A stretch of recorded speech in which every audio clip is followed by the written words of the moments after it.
Okay, so now I just started to work on the KLR. All I wanted to do was just pop the foot pegs off because I'm never going to haul anyone on this bike like I do on every other bike I've ever owned, even past KLRs.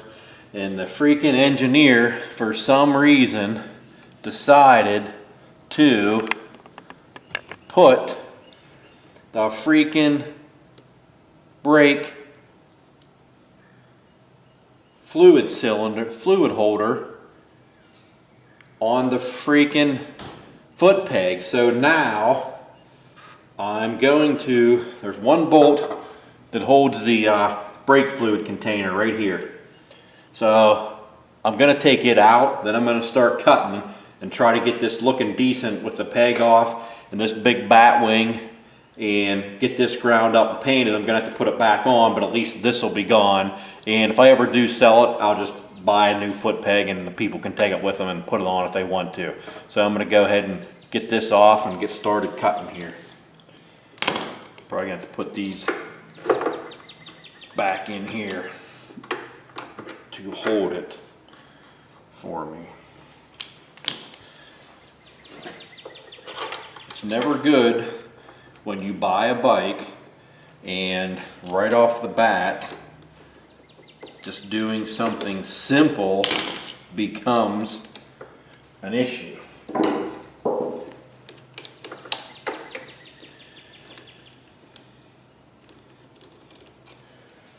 can see it's on. I'm going to whack this bat wing off and I'm going to knock this peg off, and of course I'll have to shoot some paint on everything else.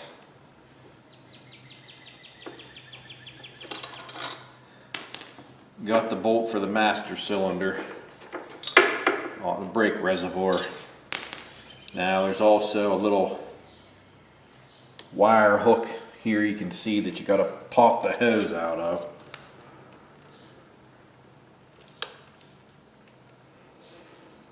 For me to work on.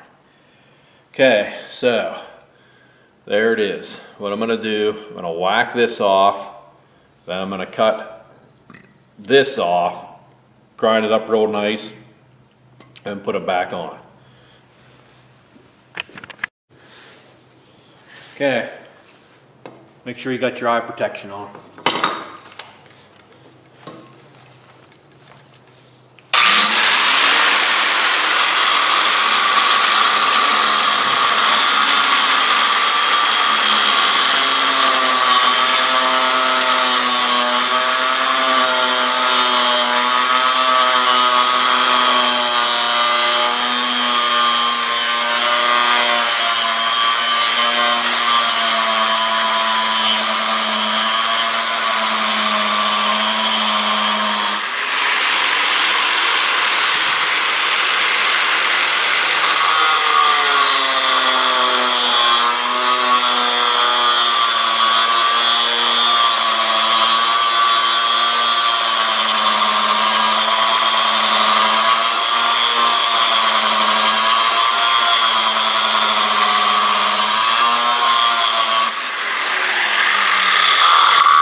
There you go.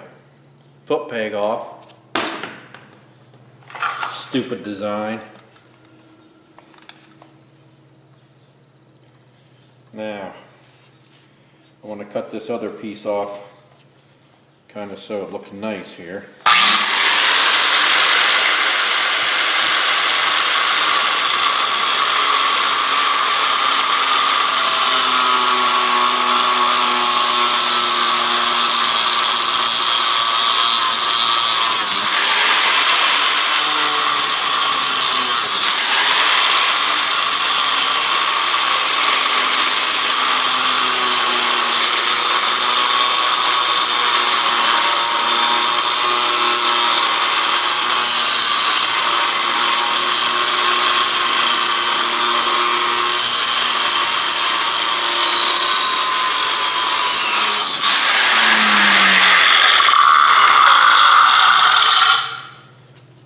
There's also a little secondary piece of the bracket back here.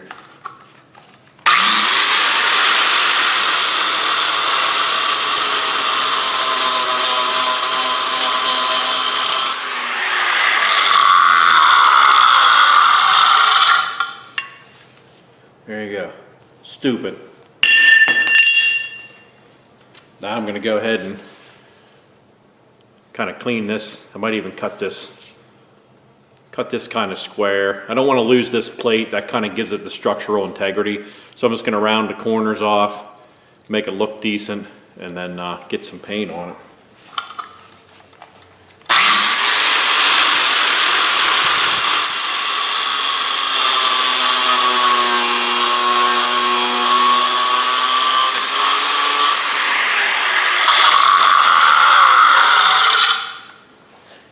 Grab a grinder.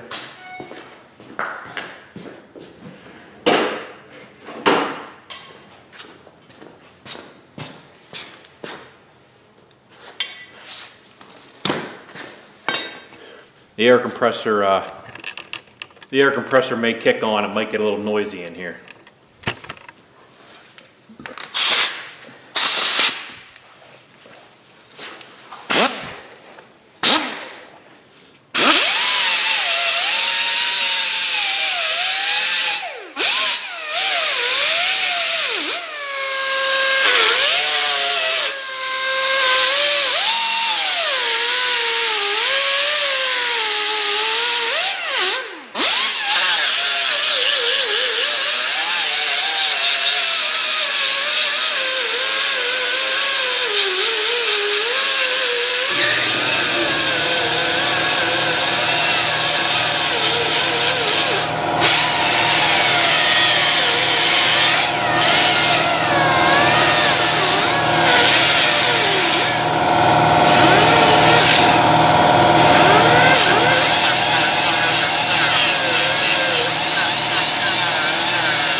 Okay, there you go.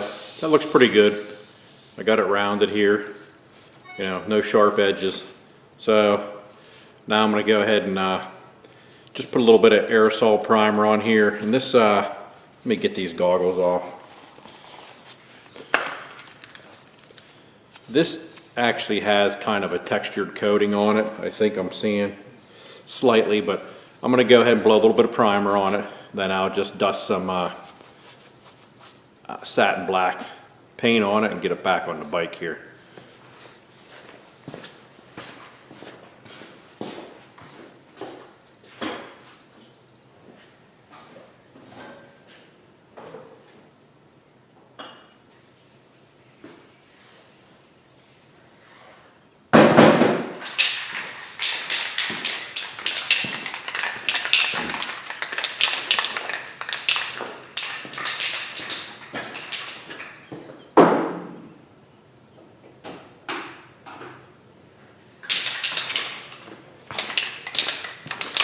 It's got a little aerosol black primer.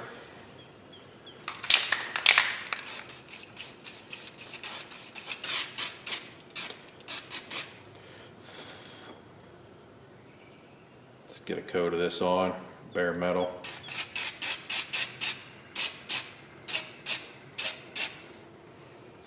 This is still kind of warm, so it's actually drying pretty quick. Still kind of warm from when I ground it. It does have this little hole here, which I could just put a clip or a little like plastic plug in. If I was real concerned with it, I'd just buzz it full weld and take care of it that way, but we'll do something like that. I'm not even going to put any texture on it. I don't think. I'm just going to get some satin paint here and blow on it.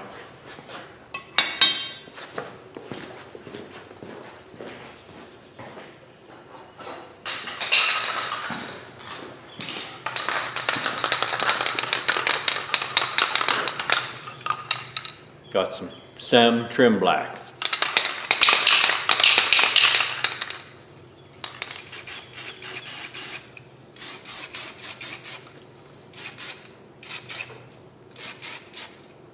I'm going to try to hit the whole thing here just with a little light coat so it all looks uniform.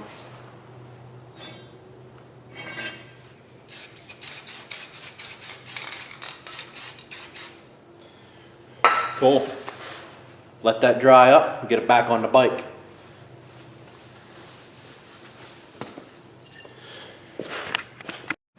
Okay, time for me to put this back on. So of course here you have your dangly reservoir, which is stupid. So dumb. Now I have this little rubber that I have to get back. I'm gonna spray a little bit of stuff on it to help it slide. Has to go. You have to get your little rubber back up in this little hook you do.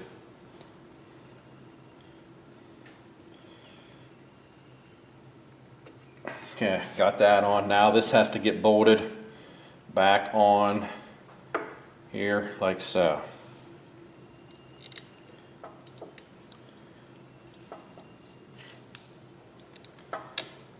Get that in started. Get going. Get in there. You have this little notch here. There you go. You have to get this little tit in the notch there. Little nipple. Whoa. Okay. That's bolted back up. Now we can put it right back up on the bike. Find the hole. I do not have torque specs for anything on this. I didn't think I'd be putting these back on. Thank you, engineer at Kawasaki, for not just putting this freaking thing up on the frame somewhere. Well, at least I shed a few ounces with that off of there. Plus you also got, like what I hate, the Kawasaki runs these freaking hoses down along the swing arm. This one is actually out over, so if the bike falls over, it's going to pinch on something. So I am probably actually going to bend this freaking thing up and over so it's out of the way. I mean, I don't want it to rub on the tire, but it's really stupid.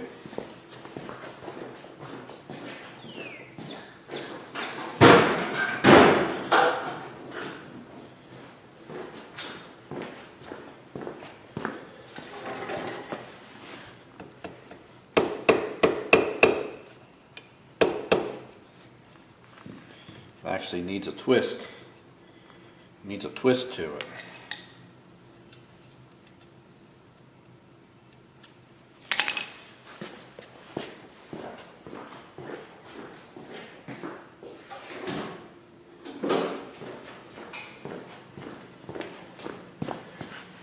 I mean, this thing is like, I mean, what the freak were they thinking? I'm going to put something in the jaws of my pliers here to try to keep it from scratching.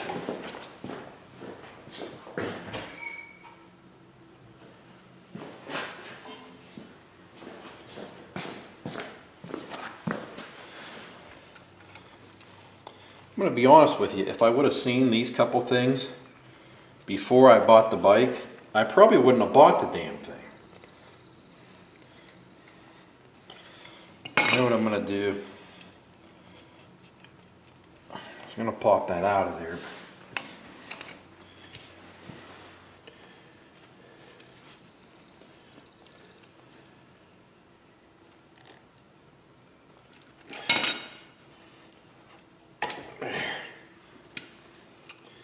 I want to try not to deform any of this.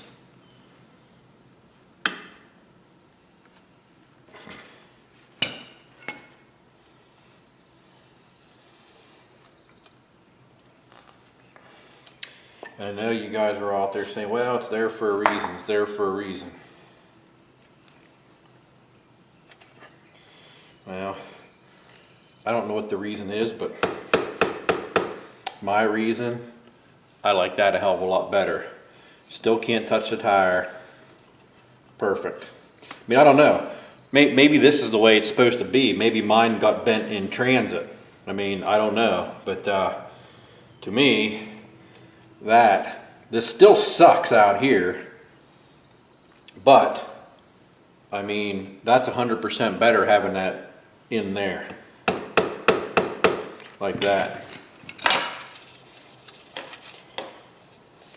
Okay, all right. So, there you go. What should have been a simple, like minute and 30-second removing of 4 bolts to get the foot peg off, thanks to Kawasaki, Mr. Kawasaki, that was probably about a half hour.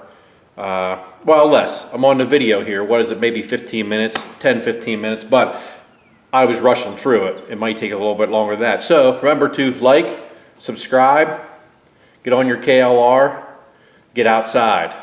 Be back with some more stuff in the next episode. See ya.